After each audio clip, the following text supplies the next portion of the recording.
he still understands his options with Roy better than he does with Prom. Of course. Of course, it's a character that he's been practicing the most, essentially, in Ultimate so far. It's the character that he has, results nationally with. So you would expect him to be a little bit more, confident with his character than others. Dyer, though, he kind of just cleaned house yesterday against Goblin.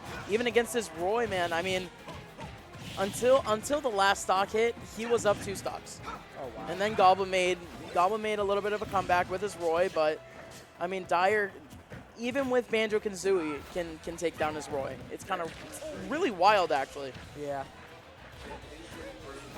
Yeah, we haven't really, like, outside of, like, Bayo and Cloud, we haven't really seen like a DLC character get this much success immediately, I'd say. It's like even Joker took a little bit. Yeah. Right. But yeah, actually, because we've seen Banjo Kazooie, like, not only in just our region, but in other regions too. Yeah. Okay. Ooh. Okay, trying to read an aerial coming down from that platform, but Goblin not giving it to him. You know what's the most impressive thing? I mean, our first weekly was after like a solid 5 days after the initial release of the character, meaning that none of these players actually had physical time to practice these characters. Yeah. Like, couldn't actually practice against these like top players face to face. They really just had to depend on labbing out and going online. So it's kind of impressive to see this sort of progress done in very little time from Dyer. Yeah. Okay. Good setups coming from Dyer right now. Yeah, he looks like he went for another grenade there, but I think a little bit too early. Right. Just trying to cover ledge. There's really, there's no bad in just throwing out grenade at ledge, because again, he just kind of throws it out, lets it roll, and it kind of forces Goblin to either drop down, do another up B, or roll back onto stage, which Dyer read actually a lot yesterday. So Goblin has been, a little bit disciplined to not roll onto stage because, I mean, Dyer, he's been, kind of pulling out F smash a little more than most Banjo Kazooie players that I've seen. I see. Oh, but again, these two are both learning at this point the matchup. Dyer learned the character itself, and Goblin just trying to fend off whatever I wouldn't say gimmick, but whatever unknown aspect he has against him. At this point, you can consider most of his kit sort of a gimmick just because people won't know. Right. Yeah, you can call it a gimmick, but it's just not. It's just unfamiliarity. Yeah. Okay, yeah, we're going to do it. Sure, why not? Honestly, I didn't think that would kill considering what Banjo's weight is. Yeah, me neither. I mean, if it works, it works. I mean, again, I'm as familiar as anyone, man. I haven't labbed this character. I haven't played against this character too much. So, I mean, whatever we're seeing on stream now is new to me. Yep. Okay.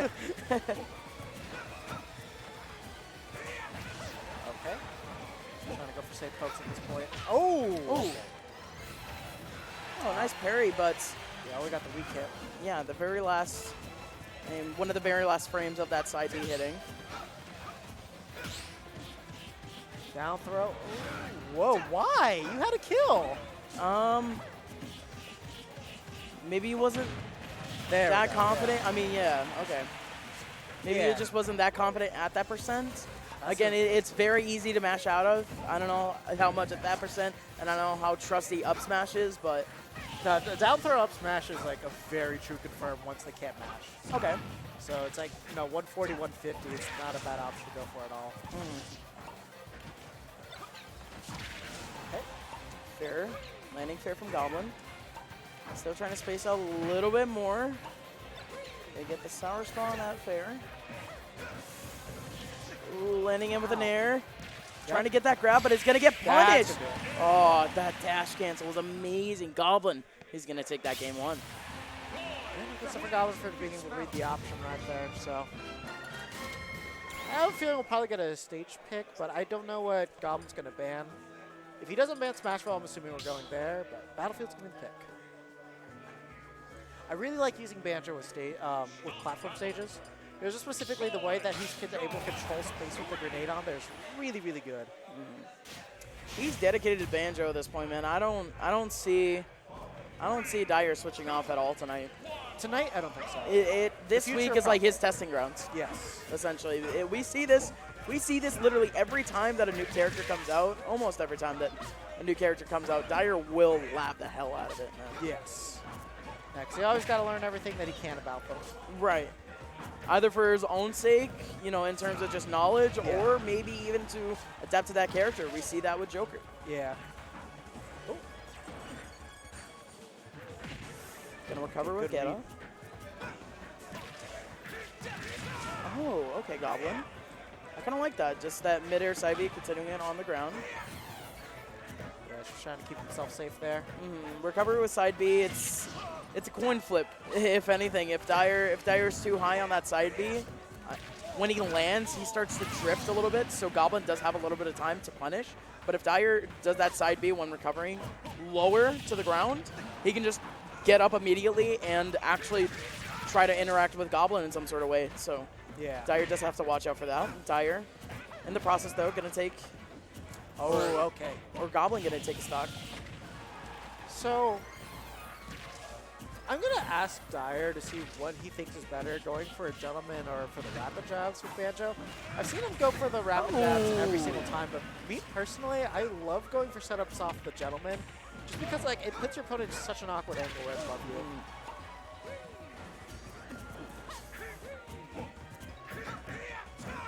you. Oh, that is so dangerous, man. I see that side B being pulled out. Oh, that was so good. He's gonna nair, and that's it. Yeah. That's it. Dyer, was you insane. madman. Oh, of course, yeah. Take a bow, my friend. That, yes. Take a bow. Man, I mean, I've been saying for the last 2 months, man. I'm gonna be a day one Banjo main purely because of that taunt, man. Like when I saw, I was waiting for the presentation, by the way, for them to reveal that, you know, Banjo and Kazooie, he has a taunt that goes "guh." So when I saw that, I legitimately popped off while watching the Sakurai presentation. I don't know, small things about this game make me happy, man. But at this point, Goblin, he had a pretty good lead early on, man. But now Dyer, he's slowly losing it. I mean, that was a great ledge guard early on, but Goblin, he's just been sticking to his fundamentals at this point and been grinding him down little by little, actually keeping him up in the air. I mean, if you're looking in terms of like overall damage, Goblin's done a lot more than Dyer has. It's just Dyer had one extremely good sequence of edge guarding, and he was able to get the stock that way.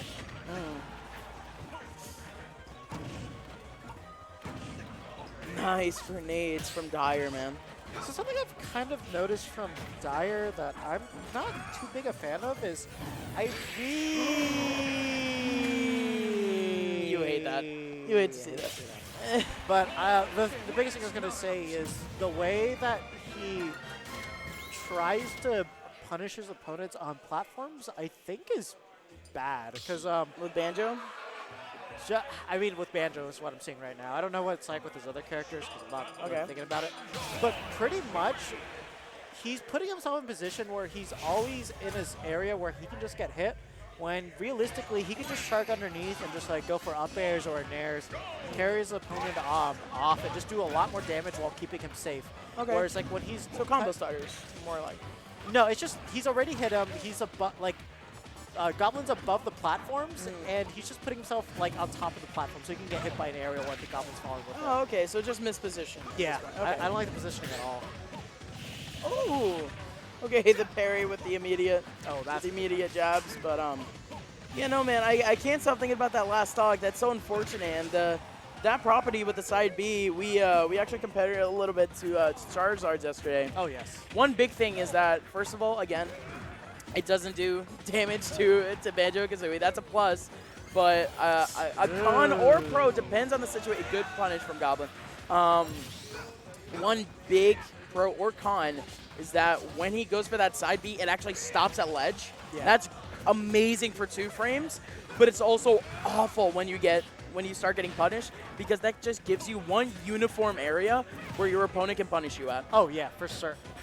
The thing is, I even have time to like charge up and punish too, but right now, Dyer's just not looking too hot with like the way they're trying to. Yeah, like God, there's so many of these side Bs. It's just a lot of them are unfounded, and the other thing too is it's like it's not going to get you a kill or anything. It's like I just see options being given out. That was wild. Yeah. The fact that up B actually ended up recovering was kind of wild to me. Yeah. Ooh, that was a good idea from Yeah. Dyer trying to follow up on that mash with a nair, but didn't exactly go in his favor. Ooh, he expected Goblin to mash out of that, and he just didn't. Goblin just stayed down. Yeah, the other thing too is Banjo's grab range is actually really bad. So off of parry, that's not an option you're really going to want to be going for. Oh. Yes. So okay, like at least at 118, you can get a kill. Yes, for sure. Nah, he just gave Yeah, up he there. just didn't. All right, Goblin taking that was- commandingly 3-0 and a 3-stock to close it out too. Dude, in comparison to the war that they had yesterday, I mean, this is quite the change. Definitely switching over to Roy is more of a power move, if anything.